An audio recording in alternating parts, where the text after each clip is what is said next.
Hello everyone, welcome back to Nerd here once again, and in today's video I am going to be talking about my wish list for Spider-Man on the PlayStation 5. The sequel to the amazing Spider-Man game that was released on the PlayStation 4 that was developed by Insomniac Games in 2018, and everyone seemed to love that game, including myself. And with the PlayStation 5 reveal tomorrow, I am expecting and hoping for the sequel to be announced, and this video is going to be talking about what I would like to see in the sequel in terms of story, gameplay, and anything else really. So without further ado, let's get into the video. So the first thing I would like to talk about is villains, because obviously Spider-Man has an amazing rogues gallery, and I imagine that just like the Spider-Man game before it, we're going to have plenty of spaces for villains to show up. And just like the original, I would like the villain roster to be a mix and match between the bigger scale villains and also to have some lesser known villains as well. So the first villain I would like to see in this game would be Venom. Straight off the bat, I would love to see Venom appear in this game. And the storyline could be similar to Secret Wars or Spider-Man 3, where the symbiote gets attached to Peter Parker first, and then ends up going on to another host, and that leads into various boss battles with Venom. But also, could you imagine the new gameplay mechanics that Insomniac could introduce with a symbiote suit? So you could have stronger attacks, but also you might, and this might be a bit out there, you might lose control of the suit, and you'd end up swinging around, and you won't be able to control Spider-Man. That would be pretty cool. I know it sounds a bit weird, but it would help with the immersion that Peter Parker can't control the suit. I don't know, saying it now sounds a bit dumb, but I would kind of like to see that at some point, but I don't know if it's a little bit too much. But also, Venom is Spider-Man's arch nemesis, and the potential with Venom is really good. You know, there's a lot of things that could be done with Venom just showing up, whether he gets attached to Eddie Brock or Harry Osborn or anyone else. There's a lot of things that could be done with Venom, and if they did DLC, they could introduce Agent Venom and have him get attached to Flash Thompson, but we don't know when this game is going to be set, if it exists at all. Now, the next villain I want to talk about is, of course, the Green Goblin. Because the Green Goblin is also kind of Spider-Man's arch nemesis as well, and is one of the more popular Spider-Man villains in his rogues gallery. And he's caused a lot of trouble for Spider-Man throughout his comic history. And he's appeared in a fair few of the live-action films as well. So with Green Goblin, he was teased in the post-credits scene for Spider-Man on the PS4. That would be very interesting to see him in the sequel. I feel like it's pretty much a given.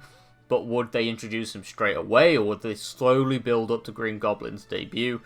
And it could be something similar to The Amazing Spider-Man 2, where he just shows up at the end. I don't know, but Norman Osborn would be a very interesting villain, or maybe they could just go straight to Harry, because there's this whole plot of where he hasn't gone away on a vacation, if I remember correctly, and he's actually ill.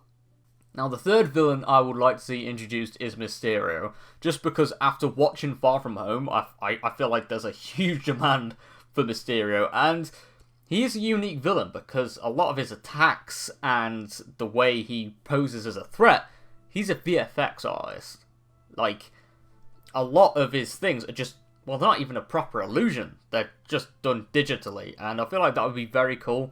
Maybe he's not the main villain, but there's like a side quest similar to Taskmaster or Tombstone from the first game. I feel like that would be very interesting for Mysterio to pop up, and, you know, you could get a few side missions out of his appearances. That would be really cool to see.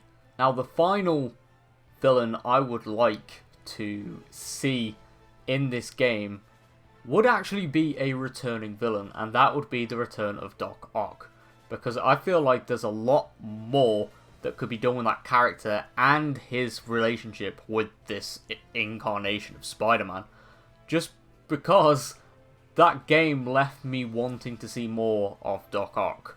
You know, Dr. Octopus has had a little bit of a rough turn in the original game, and you know, that whole final boss fight was legendary, and I would like to see more of that. But obviously, you know, mix it up a little bit. And let's not forget, he was technically Peter Parker's mentor in this universe, so just maybe they could explore that dynamic a little bit more. And I don't know, potentially he becomes good. It would be very interesting to see how they would tackle that, but honestly, I'm all up for a Doc Ock return.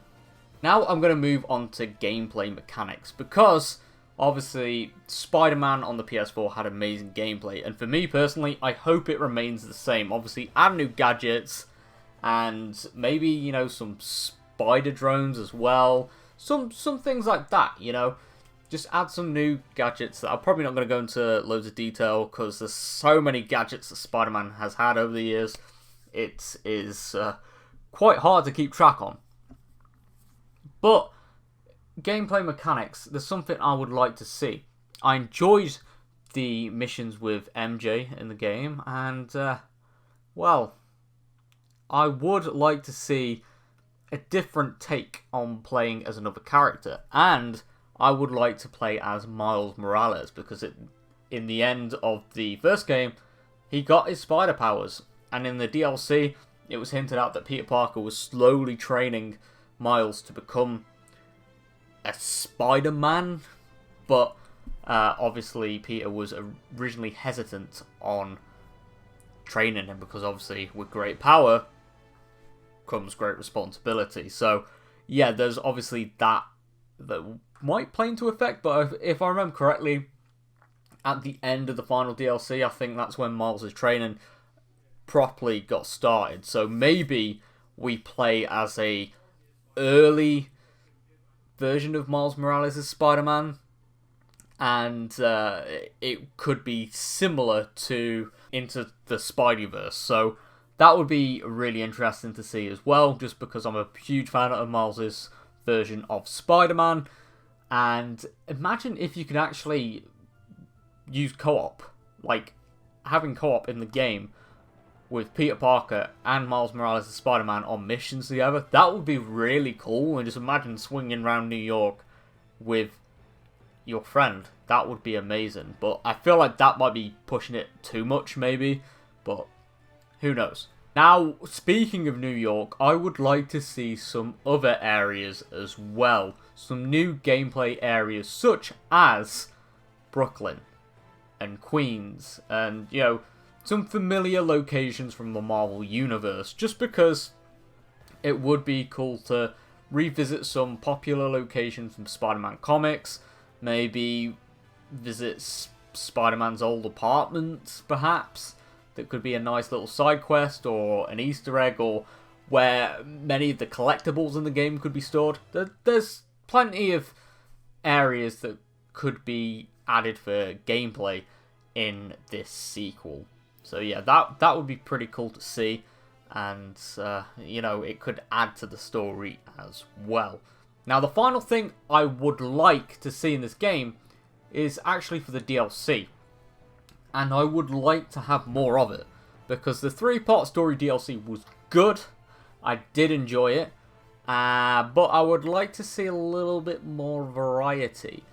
And with the DLC, actually, because Insomniac have done such a fantastic job with Spider-Man, imagine if they had a few guest stars from the expanded Marvel Universe. So for, say we had 3 DLCs, we could have 3 Marvel characters in each. So, I don't know, one part has Iron Man, the second part has Black Widow, and then maybe the third part has Doctor Strange. That would be really cool to see, and it could be that Spider-Man teams up with this character to help them out on a set of missions, and we get to see some other Marvel characters such as Doctor Doom, or Dormammu. I'm trying to think all of this off the top of my head, but it would be insane to meet other Marvel characters and fight other Marvel villains, and just reserved for the DLC. It could be a little crossover that would be appreciated. So I feel like that one's pushing it too far again as well, just because obviously Insomniac probably want to focus purely on Spider-Man. But let's not forget the Avengers Tower was in the first game, and that there were a few little references to the Avengers and Daredevil and a few other Marvel characters. I wonder what that could lead to. But yeah, if you have enjoyed this video, leave a like rating and subscribe, and I'll see you all on my next video. Bye for now.